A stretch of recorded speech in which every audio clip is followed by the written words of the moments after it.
Hi, boys and girls. I'm going to read Because of Winn-Dixie. If you remember when we left off on chapter 12, India Opal had just started working at the pet shop, and she was meeting the owner of the pet shop and all the crazy animals that happened to stay there. All right, chapter 13.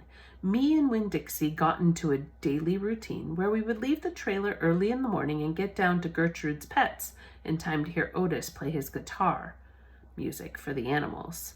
Sometimes Sweetie Pie stuck in for the concert too. She sat on the floor and wrapped her arms around Winn-Dixie and rocked him back and forth like he was a big old teddy bear. And then when the music was over, she would walk around trying to pick out which pet she wanted. But she always gave up and went home because the only thing she really wanted was a dog like Winn-Dixie. After she was gone, I would sweep and clean and arrange some of Otis's shelves because he did not have an eye for rearranging things, and I did. And when I was done, Otis would write down my time in a notebook that he had marked on the outside. 1 red leather collar, 1 red leather leash. Remember, that was her motivation for working at the pet store. She wanted the leather collar and leash for Winn-Dixie. And the whole time he did not in any way ever act like a criminal. After working at Gertrude's Pets, me and Winn-Dixie would go over to the Herman W. Block Memorial Library and talk to Miss Franny Block and listen to her tell us a story. But my favorite place to be that summer was in Gloria Dump's yard. And I figured it was Winn-Dixie's favorite place to be too, because when we got to the last block before her house, Winn-Dixie would break away from my bike and start to run for all he was worth, heading for Gloria Dump's backyard with a spoonful of peanut butter. Sometimes Dunlap and Stevie Newberry would follow me. They would holler, "There goes the preacher's daughter visiting the witch." "She's not a witch," I told them. It made me mad the way they wouldn't listen to me and kept on believing whatever they wanted to believe about Gloria Dump. One time Stevie said to me, "My mama says you shouldn't be spending all your time cooped up in that pet shop and at the library sitting around talking with old ladies. She says you should get out in the fresh air and play with kids your own age. That's what my mama says." "Oh, lay off her," Dunlap said to Stevie. Then he turned to me. "He don't mean it," he said. But I was already mad. I shouted at Stevie. I said, "I don't care what your mama says. She's not my mama, so she can't tell me what to do." "I'm going to tell my mama you said that," shouted Stevie. "And she'll tell your daddy, and he'll shame you in front of the whole church. And that pet shop man is retarded, and he was in jail, and I wonder if your daddy knows that." "Otis is not retarded," I said, "and my daddy knows that he was in jail." That was a lie, but I didn't care. "And you can go ahead and tell on me if you want, you big bald-headed baby. I swear. It about wore me out yelling at Dunlap and Stevie Dewberry every day, but the time I got to Gloria Dump's yard, I felt like a soldier who had been fighting a hard battle. Gloria would make me a peanut butter sandwich straight off, and then she would pour me a hot cup of coffee with half coffee and half milk, and that would refresh me. "Why don't you play with them boys?" Gloria asked me. "Because they're ignorant," I told her. "They still think you're a witch. It doesn't matter how many times I tell them you're not." "I think they're just trying to make friends with you in a roundabout way," said Gloria.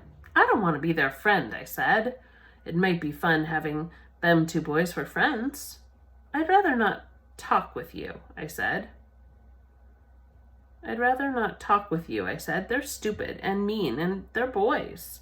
Gloria would shake her head and sigh, and then she would ask me what's going on in the world and did I have any stories to tell her, and I always did.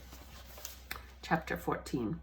Sometimes I told Gloria the story Miss Franny Block had just told me, or I intimidated Otis, tapping his pointy-toed boots and playing for all the animals, and that always made her laugh. And sometimes I made up a story and Gloria Dump would listen to it all the way through from beginning to end. She told me she used to love to read stories, but she couldn't anymore because her eyes were so bad.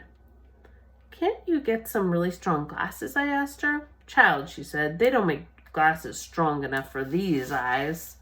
One day when the storytelling was done, I decided to tell Gloria that Otis was a criminal. I thought maybe I should tell an adult about it, and Gloria was the best adult I knew. Gloria? I said. Mm-hmm, she said back. You know Otis? I don't know him, but I know what you tell me about him. Well, he's a criminal. He's been in jail. Do you think I should be afraid of him? What for? I don't know. For doing bad things, I guess. For being in jail. Child, said Gloria, let me show you something. She got up from her chair real slow and took hold of my arm.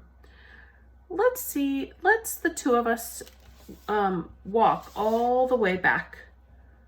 Let's the two of us walk all the way back to the back of this yard. Okay, I said.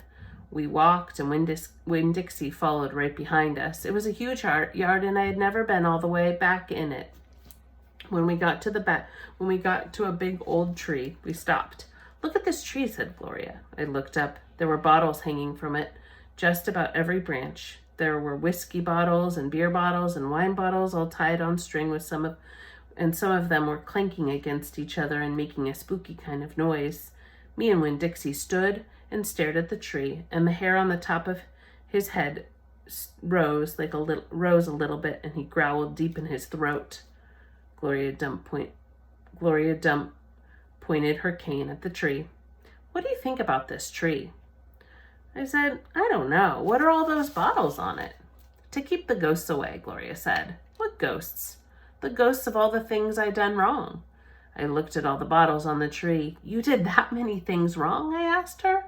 Mm-hmm, said Gloria. More than that. But you're the nicest person I know, I told her. Don't mean I haven't done bad things, she said. There's whiskey bottles on there, I told her, and beer bottles. Child, said Gloria Dump, I know that. I'm the one who put 'em there. I'm the one who drank what was in 'em. My mama drank, I whispered. I know it, Gloria Dump said.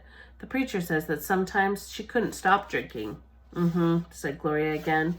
That's the way it is for some folks. We get started and can't get stopped. Are you one of those people? Yes, ma'am, I am, but these days I don't drink nothing stronger than coffee. Did the whiskey and the beer and the wine, did they make you do the bad things that are ghosts now? Some of them, said Gloria Dump. Some of them I would have done anyway with alcohol or without it before I learned. Learned what? Learned what is the most important thing. What's that? I asked her. It's different for everyone, she said. Fine. You find out on your own, but in the meantime, you got to remember, you can't always judge people by the things they done. You got to judge them by what they're doing now. You judge Otis by the pretty music he plays and by how kind he is to them animals, because that's all you know about him right now. All right?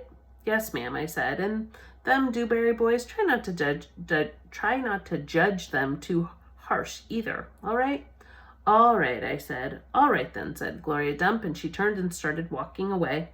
When Dixie nudged me with his wet nose and wagged his tail, when he saw I wasn't going, he trotted after Gloria. I stayed where I was and studied the tree. I wondered if my mama, wherever she was, had a tree full of bottles, and I wonder if I was a ghost to her, the same way she sometimes seemed like a ghost to me.